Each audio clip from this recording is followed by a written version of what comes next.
कि इस नदी पर कब्जा कैसे कर लिया गया और हाजी इकबाल किस तरीके से यहाँ के लोगों को धमका डराकर यहाँ की जमीनें छीनता रहा। जमीन कब्जे के लिए कैसे बदल दी नदी की दिशा। उसने गुंडागर्दी के बल पे जबरदस्ती सरकार के संरक्षण में पूरा इलीगल करता रहा, उसे कोई कहने सुनने वाला नहीं था। यूपी के सबसे बड़े खनन माफिया का कच्चा चिट्ठा। सवाल यह है कि इस नदी पर कब्जा कैसे कर लिया गया और हाजी इकबाल किस तरीके से यहाँ के लोगों को धमका डराकर यहाँ की जमीनें छीनता रहा। अवैध मीट कारोबारी के घर पहुंची पुलिस। हाजी याकूब के खिलाफ बुलडोजर वाली मुनादी। किया जाता है कि याकूब कुरैशी पुत्र फहीमुद्दीन 272, 273, 120 भी आईपीसी में लगातार बातचीत चल रहे थे। पश्चिमी यूपी के 2 बीएसपी नेताओं के गुनाहों की लिस्ट।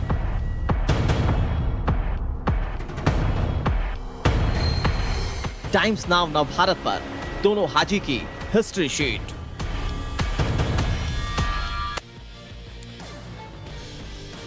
तो गुनाहों के हाजी में जिन 2 चेहरों की हम बात कर रहे हैं उनमें पहला चेहरा है हाजी इकबाल का और दूसरा चेहरा है हाजी इकबाल जो कभी बीएसपी का एमएलसी रहा था। हाजी इकबाल सहारनपुर में अवैध खनन का आरोपी है। खनन से 10,000 करोड़ की अवैध संपत्ति चुराई, लोगों की जमीन पर कब्जा करने का आरोपी। अवैध खनन से पर्यावरण का नुकसान, राजनीतिक रसूख से काला कारोबार लगातार अपना बढ़ाता रहा। दिखाते हैं आपको उत्तर प्रदेश के सबसे बड़े अवैध खनन के आरोपी का काला चिट्ठा।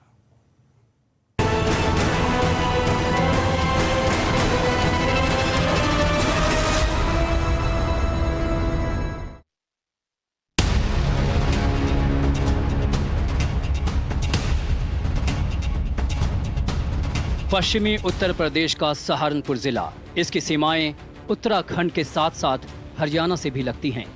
उत्तराखंड के पहाड़ों से होते हुए यमुना नदी जमीन पर आती है और सहारनपुर की वो जगह जहां से यमुना नदी मैदान का रुख करती है।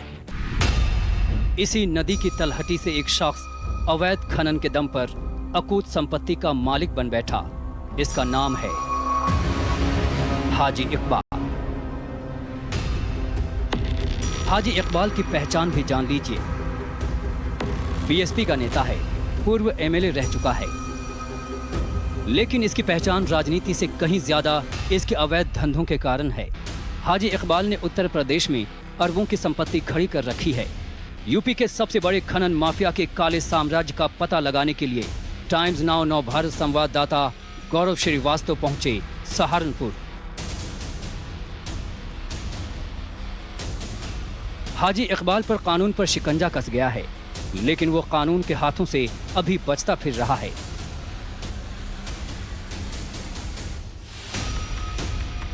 हाजी इकबाल कुछ वर्षों पहले तक मामूली सी परचून की दुकान चलाता था, लेकिन आज की तारीख में उसके पास 10,000 करोड़ रुपए की अवैध संपत्ति है। 10,000 करोड़ तो सिर्फ अनुमानित आंकड़ा है, हो सकता है कि हाजी के पास संपत्ति इससे कहीं ज्यादा हो। हाजी इकबाल बेनामी संपत्तियों का भी बेताज बादशाह माना जाता है। जांच एजेंसियों की निगाह से बचने के लिए उसने अपनी कई प्रॉपर्टीज को अपने नौकर नसीम के नाम कर रखा था।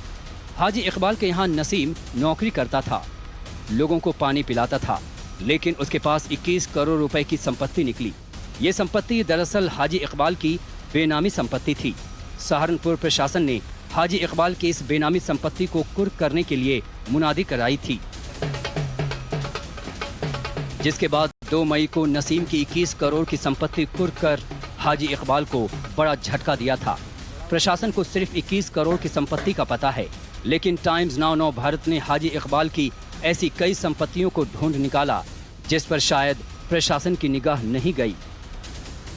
उसके इस बेनाम संपत्तियों के समुद्र में से कितना लोटा जो है संपत्ति जो है वो ईडी और पुलिस निकाल पाती है, क्योंकि अभी जो अटैचमेंट हुए हैं वो कुछ हिस्से ही है। और इसी तरह की तमाम प्रॉपर्टी बेनामी संपत्ति किसी जूस वाले के नाम पर, किसी नौकर के नाम पर, किसी मुंशी के नाम पर सहारनपुर ही नहीं प्रदेश के कई शहरों में जो है वो हाजी इकबाल ने ले रखी है और फिलहाल वो फरार चल रहा है। उसकी गिरफ्तारी होती है नहीं होती है इस पर निर्भर करेगा कि किस तरीके से आगे और कार्रवाई सहारनपुर पुलिस और उत्तर प्रदेश पुलिस करती है। हाजी इकबाल ने खैर की लकड़ी की तस्करी का काम शुरू किया था। इसके बाद नदियों में अवैध खनन के काम में लग गया।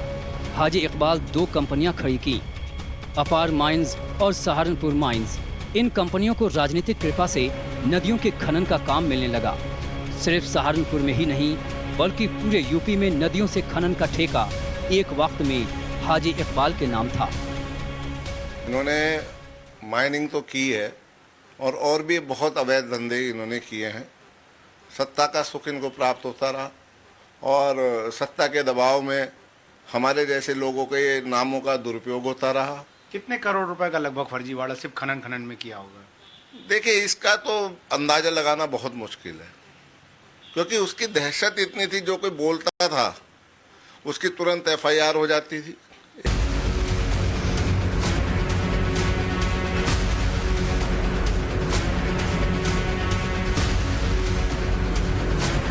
सहारनपुर से सटा हरियाणा का इलाका है हथनी कुंड बराज। इसी जगह से यमुना नदी के पानी का बंटवारा होता है। इस बराज से पानी दिल्ली, हरियाणा और उत्तर प्रदेश में जाता है। इस इलाके में हाजी इकबाल ने सालों तक अवैध खनन किया।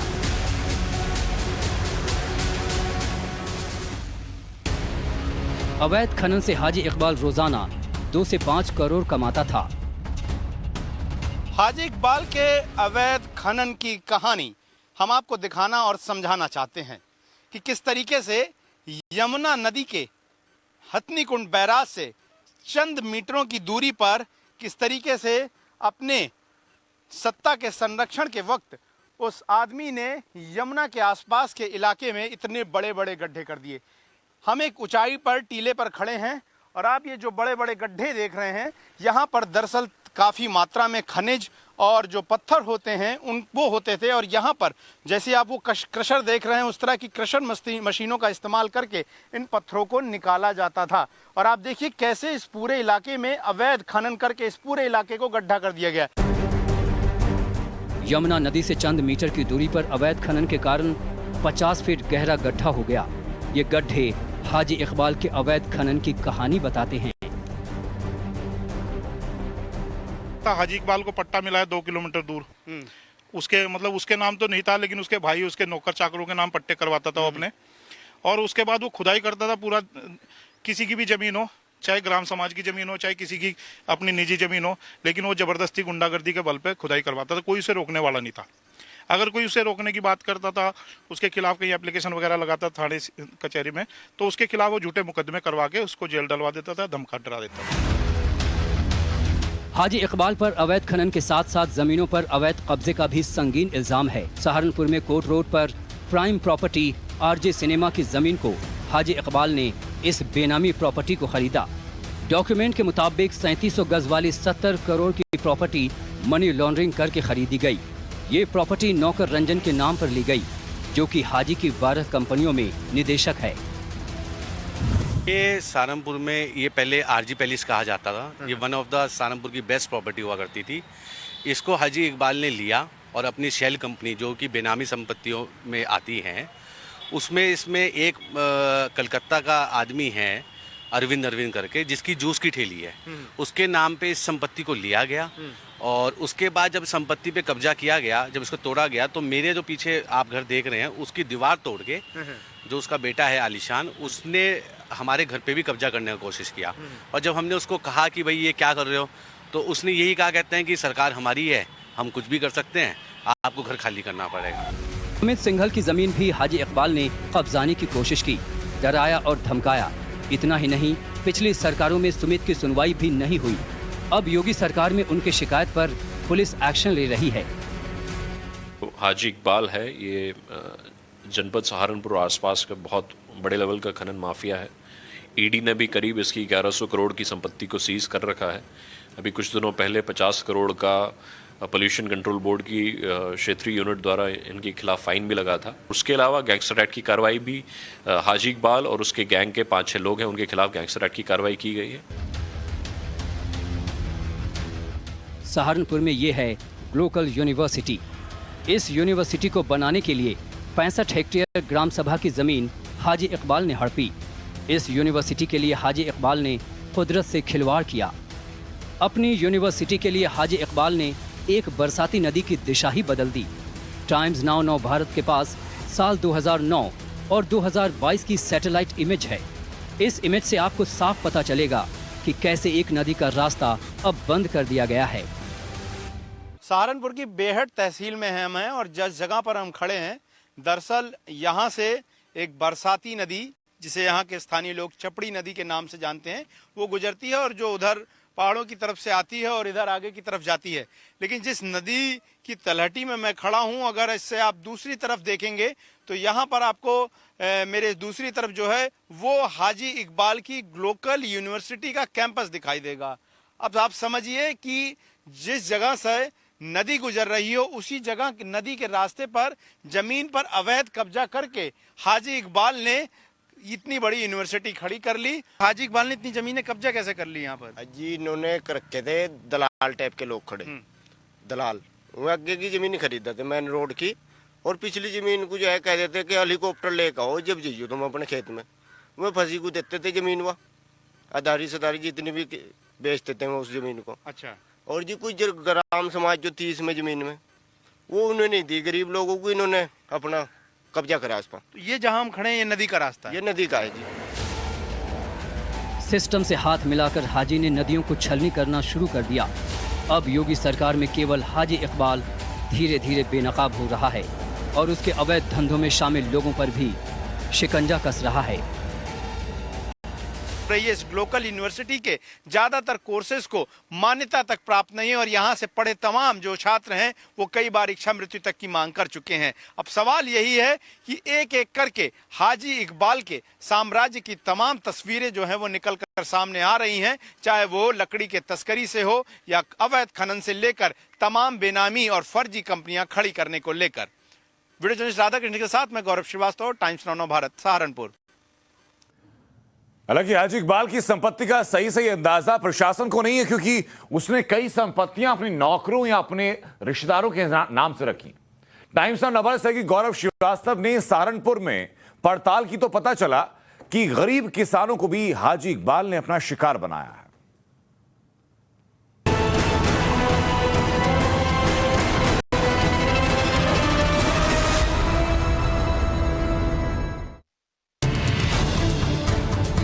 एक छोटी सी परचून की दुकान चलाने वाला शख्स क्या इतने बड़े बंगले का मालिक हो सकता है?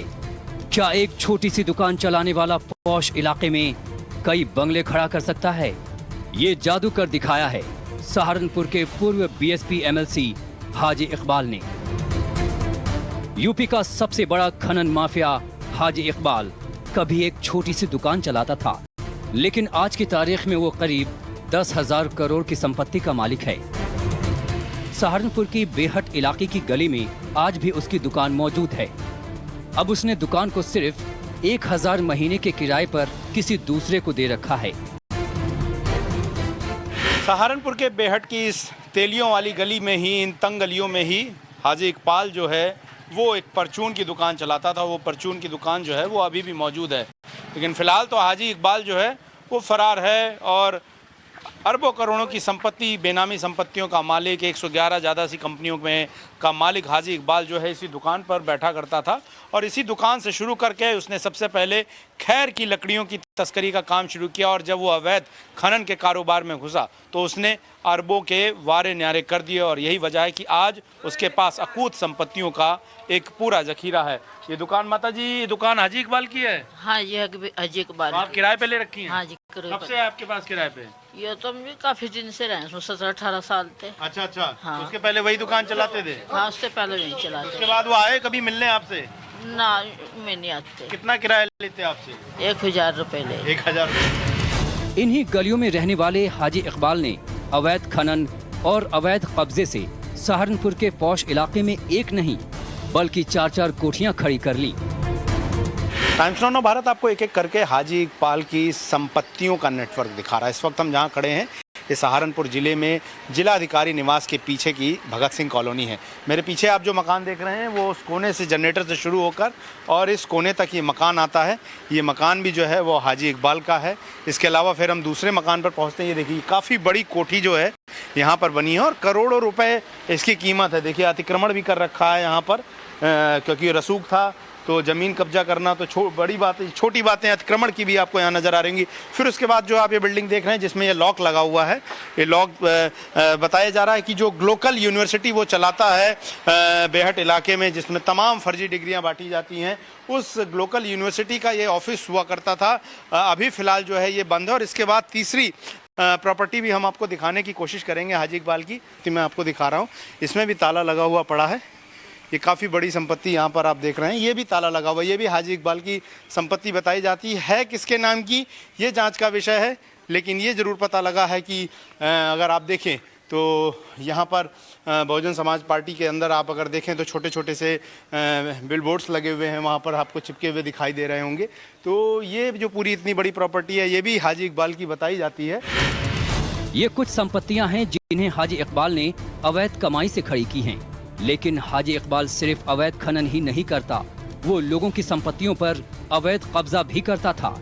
टाइम्स नाउ नव भारत संवाददाता गौरव श्रीवास्तव ने ऐसे लोगों को ढूंढ निकाला जो हाजी इकबाल के शिकार हुए हैं। पिछली सरकारों में इन लोगों की कोई सुनवाई नहीं हुई। मेघराज सिंह और सविता देवी ने हाजी इकबाल को 5 बीघा जमीन बेची थी, लेकिन फर्जी कागज बनाकर उसने पूरी 39 बीघा जमीन हड़प ली। हाजी इकबाल के लड़के भी आते थे, 3-4 लड़के आए और चारों ने हमारे साथ मारछेद करी और हमें कहा यहाँ से भाग जाओ, नहीं तो हम गोली से उड़ा देंगे आपको। तो हम रोते भी लगते अपने घर चले गए। हमें बाद में पता लगा कि जी हमने आपकी सारी ज़मीन ले रखी है। हमने कुल 5 बीघे ज़मीन का सौदा किया था और 5 बीघे ज़मीन के हमें पैसे मिले थे और बाकी सब कुछ ऐसे हड़प लिया उन्होंने। हमें नहीं पता किस टाइम में क्या करे। आज सहारनपुर में ऐसे कई पीड़ित परिवार मिले जिनकी जमीन पर हाजी इकबाल ने कब्जा कर लिया। किसी की 5 बीघा, किसी के 39 बीघा, तो किसी की 28 बीघा जमीन पर हाजी इकबाल और उसके गुंडों ने कब्जा कर लिया। जिसने आवाज उठाई उसके साथ मारपीट की गई। कम से कम 100 आदमी थे जी। उन्होंने पार्टी में हमें दबाव दबा के मारपीट करके हमें भगाया गया जी। वहाँ से फसल भी हमारी छीन ली गई जी सारी। उसके बाद फिर हम वहाँ से खेत से बाहर निकाल दिए जी। ये कब की बात है? करीब 8-7 साल की बात होगी जी। कितनी जमीन थी आपकी? 28 बीघे जी। अब कैसे ली, कब ली, क्या बताइए? फर्जी तरीके से बना करवाया Abdul Waheed education charitable trust के नाम, न्यू भगत सिंह कॉलोनी के, जो कि जिसके जो यूनिवर्सिटी है। जी जी जी। कैसे हमारी जमीन हमको मिलनी चाहिए, हमारे पास कुछ और वसीला नहीं है। घास बोने अनाज बोने के वही था जी, धड़ी मजदूरी वाले आदमी जी हम। हाजी इकबाल ऐसे ऐसे लोगों को ढूंढता था जिनके पास जमीन ज्यादा हो और बहुत ज्यादा पढ़े लिखे ना हो, और इसी का फायदा उठाकर वो फर्जी कागज के आधार पर जमीन हड़प लेता था। हाजी इकबाल ने तो अपने पार्टनर्स को भी धोखा दिया। कभी हाजी इकबाल के साथी रहे अमित जैन को भी हाजी इकबाल ने ठगा। मेरे फर्जी हस्ताक्षर बना करके बैंकिंग की गई और माइनिंग से जो होता है कि MM11 वो इशू कराए गए, जो मेरी नॉलेज में कुछ भी नहीं है। कितने करोड़ रुपए का लगभग फर्जीवाड़ा सिर्फ खनन में किया होगा? देखिए, इसका तो अंदाजा लगाना बहुत मुश्किल है। देखिए, इसका इतना बड़ा प्रभाव था कि ये खाली पर्ची पे ये नोएडा तक जो है मटेरियल निकाल के भेजता था। तो आप इसका अंदाजा लगा लीजिए कि कितना पावरफुल था ये। हाजी इकबाल का रसूख इस कदर था कि वो उसकी जिन 2 कंपनियों को यूपी सरकार ने एक वक्त में खनन के काम में ब्लैक लिस्ट कर रखा था, उसी वक्त उसकी वही 2 कंपनियां हरियाणा में इत्मीनान से खनन कर रही थीं। हाजी इकबाल ने रियल एस्टेट में भी धोखाधड़ी की प्लानिंग की थी। उसकी कंपनी ने ग्रेटर नोएडा में एक हाउसिंग प्रोजेक्ट शुरू किया था। उसने लोगों से पैसे तो ले लिए, लेकिन उनको मकान नहीं दिया, जिसके बाद उसके खिलाफ गौतम बुद्ध नगर में केस दर्ज हुआ। हाजी इकबाल के फर्जीवाड़े की लिस्ट उसकी संपत्तियों से भी ज्यादा है। अब तो उसके बड़े भाई भी टाइम्स नाउ नव भारत के जरिए अपील कर रहे हैं कि वो कानून के सामने पेश होकर अपनी गलती कबूल कर ले। अब आपको लगता है कि कानून का शिकंजा उन्हें कसता जा रहा है? वो तो होगा जी, अगर मैं करूँगा मैं भी होऊंगा, वो करेगा वो भी होगा। इससे कानून से कहाँ बचा जाएगा? आप क्या चाहते हैं? हम तो ये चाहें बेहतर है वो सरेंडर करके और एक दफा अपना मामला ठीक कर ले। फिलहाल हाजी इकबाल फरार है और यूपी पुलिस के अलावा उसके खिलाफ ईडी की भी जांच चल रही है। हाजी इकबाल के पीछे किस राजनीतिक ताकत का हाथ था और वो कौन था जिसके शह पर वो अवैध संपत्तियां खड़ी करता जा रहा था? क्या जांच में उस राजनीतिक शख्स का नाम भी कभी सामने आ पाएगा? गौरव श्रीवास्तव के साथ शिलेश सक्सेना, टाइम्स नाउ नवभारत। तो पश्चिमी उत्तर प्रदेश का एक हाजी कभी मायावती सरकार में कद्दावर मंत्री हुआ करता था, जिसने कभी पैगंबर मोहम्मद का कार्टून बनाने वाले का सर कलम करने वाले के लिए 51 करोड़ रुपए के इनाम की घोषणा की थी, जिसका मीट का अवैध कारोबार इन दिनों खासा चर्चा में। और उत्तर प्रदेश पुलिस को इसी मामले में इस बाहुबली की तलाश बहुत शिद्दत से है। हम बात करें उत्तर प्रदेश के पूर्व मुख्यमंत्री हाजी याकूब कुरैशी की। मेरठ में जिनके घर पहुंचकर उत्तर प्रदेश पुलिस ने बुलडोजर वाली मुनादी की, देखिए जरा।